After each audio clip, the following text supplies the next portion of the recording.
Hey there, welcome to the program. Joining me tonight, the Liberal member for Higgins, Dr Katie Allen, health expert and chair of the Council on the Ageing, Jane Halton, former New South Wales Premier Mike Baird, who now heads up aged care provider HammondCare, the Shadow Minister for Senior Australians and Aged Care Services, Clare O'Neill, and joining us from Melbourne tonight, geriatric medicine specialist Joseph Ibrahim.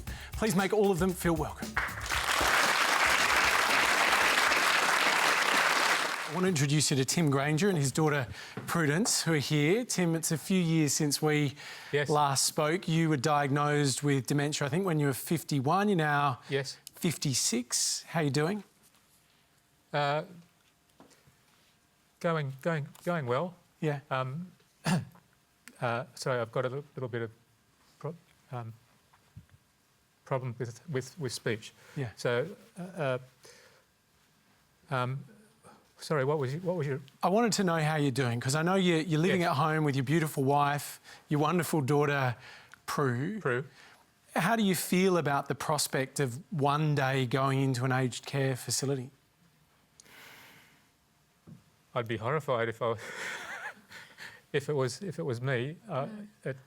If that's the thing we're looking for, we need to do a lot more than that, don't we? I think what makes it scary too is that he's so much younger.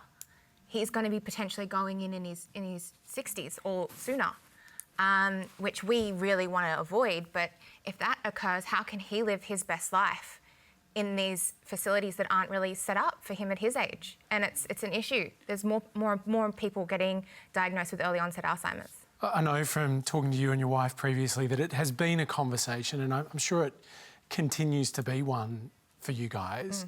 What do you say to your wife and daughter when this comes up, when you have to talk it through? When the time comes to go into a it's going to be difficult. Well, it's going to be double dipping, and probably it's going to be about hard for them as well. Very, very hard. Prue, how do you feel about the prospect of that ever happening? I'm scared, yeah, because I think it's not something that you think is going to happen so soon. We would like to be able to support him for as long as we can, but the reality is we probably can't. We also have financial concerns because we'd like to be able to put him in a facility that will support him and his needs, but I don't know if we could afford that or if we would get in. And just witnessing, especially tonight, listening to everything that everybody's saying and bringing up, it's scary. It's really scary. I'm so sorry to hear that that's a choice you've got to make as a family. Trevor is also here with us tonight. Trevor, how old were you when you were diagnosed with a form of dementia? 30. I think you were 62? 62. Yeah. And I know since that diagnosis you've taken up sailing and yoga and golf. Well, how was golf this afternoon? Wet. Love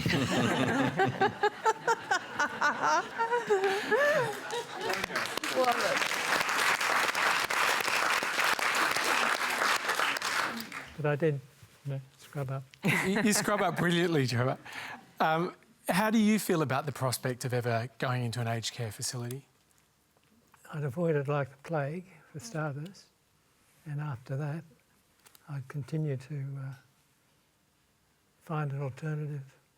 Why avoid it like the plague? What are you so scared of? When you know the expression,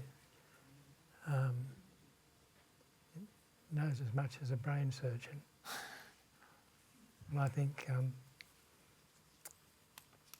no, I haven't got that right. That's all right. That's Dad's joke. What did you want to ask the panel tonight? Well, the COVID-19 crisis has resulted in some pretty speedy action from governments worldwide, like nothing most people have ever experienced. Will we see the same level of responsiveness and speedy action to adopt the recommendations from the final report of the Royal Commission.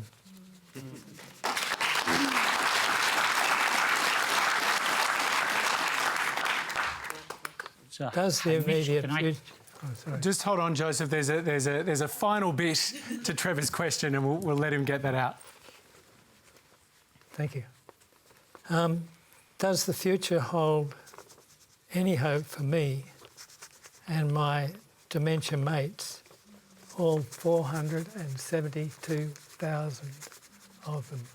472,000. You think COVID's big? And more coming. Joseph.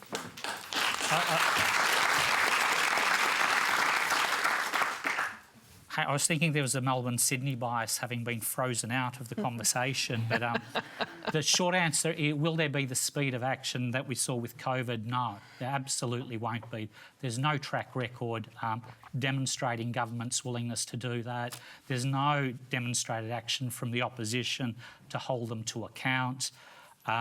There was a Senate inquiry in 2005 about the plight of young people in nursing homes.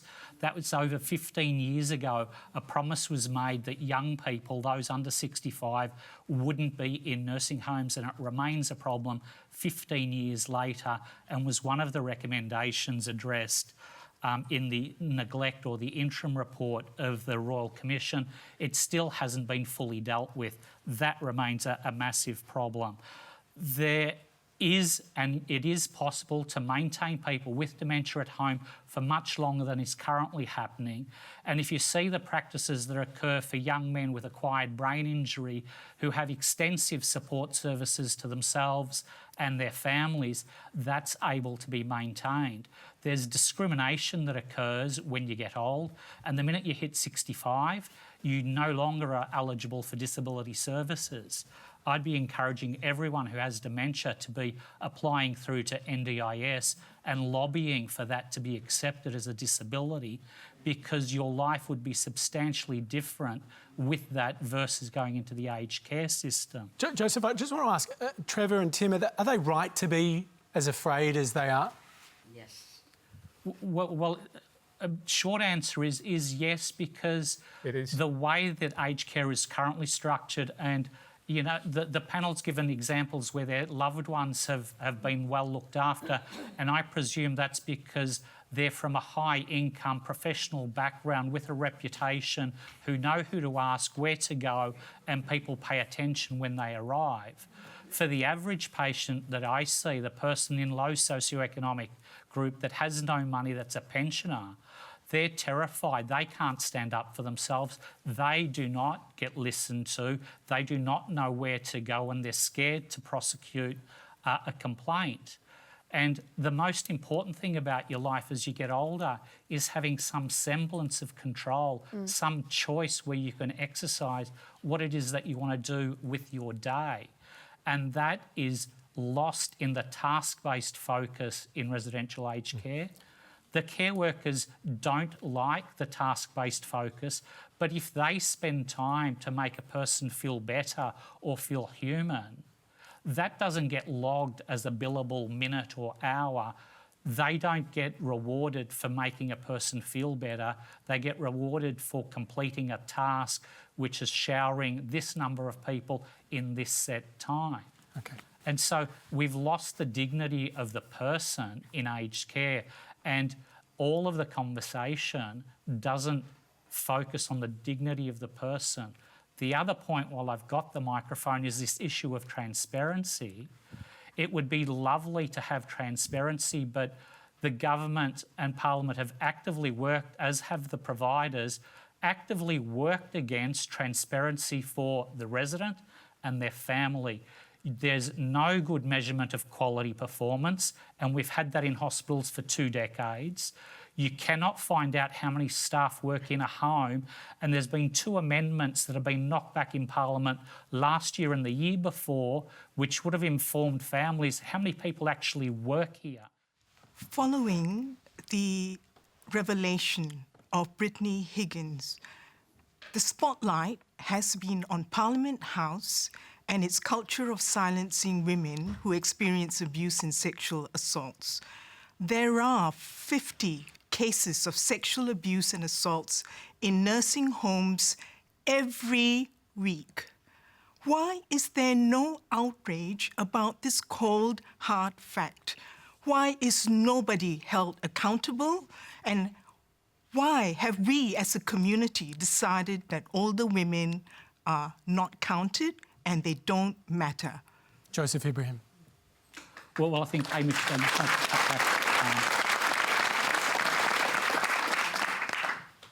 Yumi's made a terrific point, and I'll come back to that. I just want to make another point, is that asking the Prime Minister and leaving it up to him to react, I think, again, is nonsensical. It's pretty clear that you shouldn't lay hands on anyone without their permission. The other thing is this education to respond to an incident misses the whole point about preventing the whole issue from occurring in the first place. And Parliament can certainly establish something around the prevention of sexual violence in the workplace. In terms of nursing homes, since 2007, the Serious Incident Reporting Scheme has been reporting through to the Department of Health incidents of sexual violence that have been occurring, and these now number in their thousands. There has not been a single report from either government or Parliament or the department about what action has been taken and what's been learned from all of those assaults. Myself and my team have presented to at least 3 different parliamentary inquiries. We made the submission to the Royal Commission on 2 separate occasions, and we get absolute silence as if older women don't matter. And that I think is really outrageous and is an abomination on our society, that we ignore older women, our mothers, grandparents. Yeah, it really it makes me incredibly angry. Mike Baird, you run an aged care service now. There's obviously been proposed recommendations put to the Royal Commission. We're going to learn what the findings of the Royal Commission are next week. This is not an easy one to solve, but from what you can see, how do we do that? Well, I mean, this issue is the same. I mean, this is a very vulnerable group. And, I mean, ultimately, we're in a position that if an event takes place, you need to take the appropriate action. And there must be consequences. You must address it very seriously, individual, by case by case. Now, more broadly, as an industry and a sector, there is no tolerance whatsoever. There can't be. But Mike, that can't be true. It's been 13 years that this has been visible in the department. This is reported annually, and there's been no systemic change in the aged care sector. The Royal Commission has not, in fact, made any recommendations on the prevention of sexual violence in the council assisting. So that's a major issue. The review by the federal government into the Serious Incident Reporting Scheme was asking staff to judge whether a person was impacted, and were more concerned about the reporting burden than the trauma it caused to older women and their families.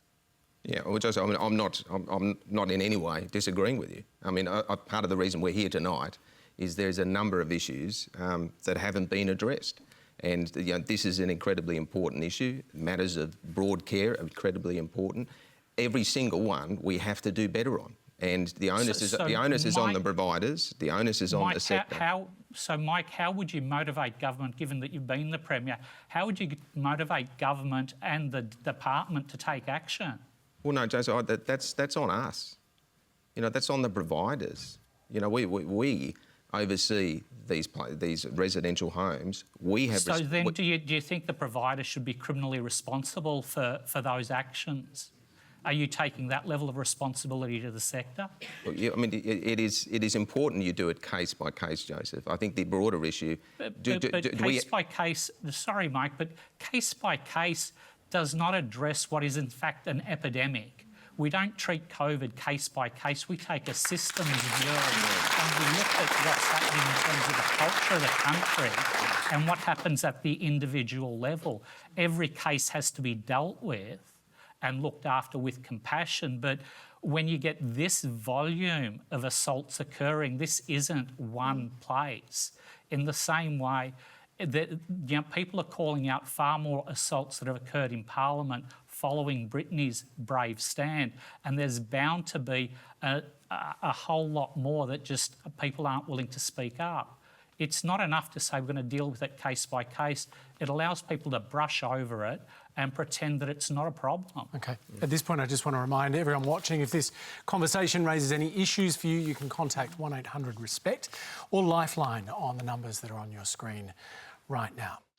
Throughout the unfolding events of the Brittany Higgins case and the subsequent additional allegations of sexual assault by a Liberal Party staffer, members of government who have fronted the media can't seem to hold their word on how they handled the issue, the timeline and support offered to Brittany. My question to the panel is, at what point does the government need to take accountability that they may have not handled this the right way? Katie Allen. Well, thank you, Matthew. I think the first thing to say is this is a very, very sensitive issue, and I'd just like to say firstly that Brittany Higgins has really been an incredibly courageous woman, and I think it's, you know, unbelievable that she's telling her story now and that she's now reported it to the AFP. This is an incredibly traumatising event. And you know, she's probably going through quite a significant re-traumatisation in some ways now. And I would say that it's complex because at the end of the day, this is a criminal investigation now, and it's really important that we never let something like this happen again. I mean, every single workplace should be safe, and Parliament House is no different. And I would say what we're seeing is quite a change in Parliament. It's actually shocked I think both sides, or all sides of Parliament, and we're seeing, I used to say the winds of change, warm winds of change were coming. There's like a howl going down the corridors of Parliament. I think this is a real Me Too moment for Parliament, and things need to change. What is changing though right now? Because the government is not really accepting that this has been handled incorrectly, from what I can tell. Well, I think the issue is that this is a situation where a young woman is the person who has the agency to make the report to the AFP and to go forward with that decision. She has now decided to come forward, and the Prime Minister's been pretty clear that he understands and respects that she does no longer think that she has the support that she wanted to have, and that she is rethinking about that. And I think we need to respect that the journey of trauma. Do you think your colleagues got it wrong? In my heart of hearts, no, actually. I think that Linda Reynolds, who's a great advocate for women, did everything she thought was appropriate at the time. It's always easy to look back in hindsight. Linda is a woman who has great determination and courage, and she's a great supporter of women. I think she personally must find this devastating, actually. Clare O'Neill? I don't think we're going to get any change until we get accountability, and we need some answers here. Let's not sort of shy away from how serious this is. We're talking about an alleged rape that was committed in our workplace in a ministerial office, literally metres from where the Prime Minister goes to work every day. And the way this is handled is nothing short of absolutely despicable. That's my honest feeling about it. We've got a young woman here who was actively encouraged not to go to police. So when you're hearing government MPs say this is about her choice, that is not what she says. She says she was told to choose between her job and pursuing justice, and the position she was in at that time, she chose to pursue justice. She didn't say she was but we've told also to feel. got She felt like that. We've also got it's different. The incorrect.